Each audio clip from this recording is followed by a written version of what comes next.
इस वीडियो में मैं सुंदरकांड से जुड़े कुछ रोचक प्रश्नों के उत्तर बताने जा रही हूँ। पहला प्रश्न, सुंदरकांड का नाम सुंदरकांड क्यों रखा गया? हनुमान जी सीता जी की खोज में लंका गए थे और लंका त्रिकुटांचल पर्वत पर बसी हुई थी। त्रिकुटांचल पर्वत यानी यहाँ 3 पर्वत थे।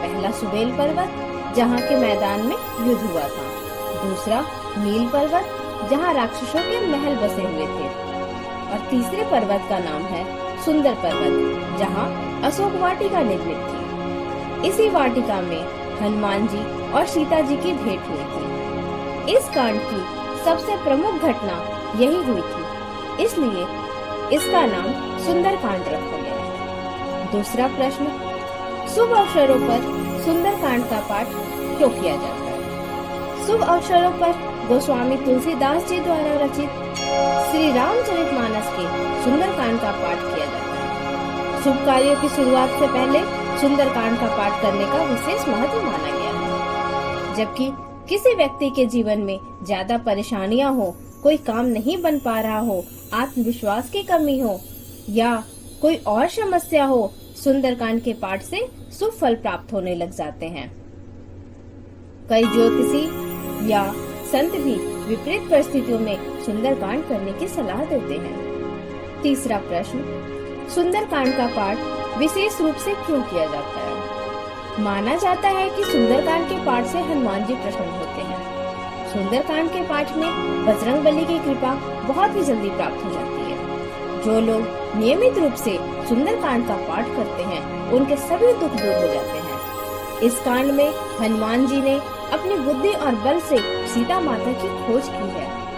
इसी वजह से सुंदरकांड को हनुमान जी की सफलता के लिए याद किया जाता है। चौथा प्रश्न, सुंदरकांड से क्यों मिलता है मनोवैज्ञानिक लाभ? वास्तव में श्री रामचरितमानस के सुंदरकांड की कथा सबसे अलग है। संपूर्ण श्री रामचरितमानस भगवान श्री राम के गुणों और उनके पुरुषार्थ को दर्शाती है। सुंदरकांड एकमात्र ऐसा अध्याय है जो श्री राम के भक्त हनुमान की विजय का कांड है।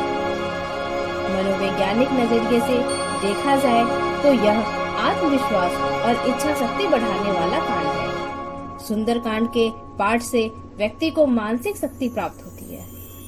किसी भी कार्य को पूर्ण करने के लिए आत्मविश्वास मिलता है। पांचवा प्रश्न, सुंदरकांड से क्यों मिलता है धार्मिक लाभ? सुंदरकांड के वर्णन से हमें धार्मिक लाभ मिलता है। हनुमान जी की पूजा सभी मनोकामनाओं को पूर्ण करने वाली मानी गई है। बजरंगबली बहुत जल्दी प्रसन्न होने वाले देवता हैं। शास्त्रों में इनकी कृपा पाने के कई उपाय बताए गए हैं। इन्हीं उपायों में से एक उपाय सुंदरकांड का पाठ करना है।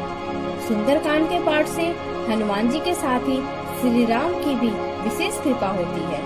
किसी भी प्रकार की परेशानी हो, सुंदरकांड के पाठ से दूर हो जाती है। यह एक श्रेष्ठ और सरल उपाय है। इसी वजह से काफी लोग सुंदरकांड का पाठ नियमित रूप से करते हैं। हनुमान जी जो कि वानर थे, वे समुद्र को लांघकर लंका पहुंच गए।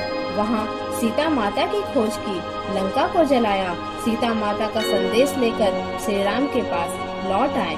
यह एक भक्त की जीत का कांड है जो अपनी इच्छा शक्ति के बल पर इतना बड़ा चमत्कार कर सकता है। सुंदरकांड में जीवन की सफलता के महत्वपूर्ण सूत्र भी दिए गए हैं, इसलिए पूरी रामायण में सुंदरकांड को सबसे श्रेष्ठ माना जाता है, क्योंकि यह व्यक्ति में आत्मविश्वास बढ़ाता है और इसी वजह से सुंदरकांड का पाठ विशेष रूप से किया जाता है।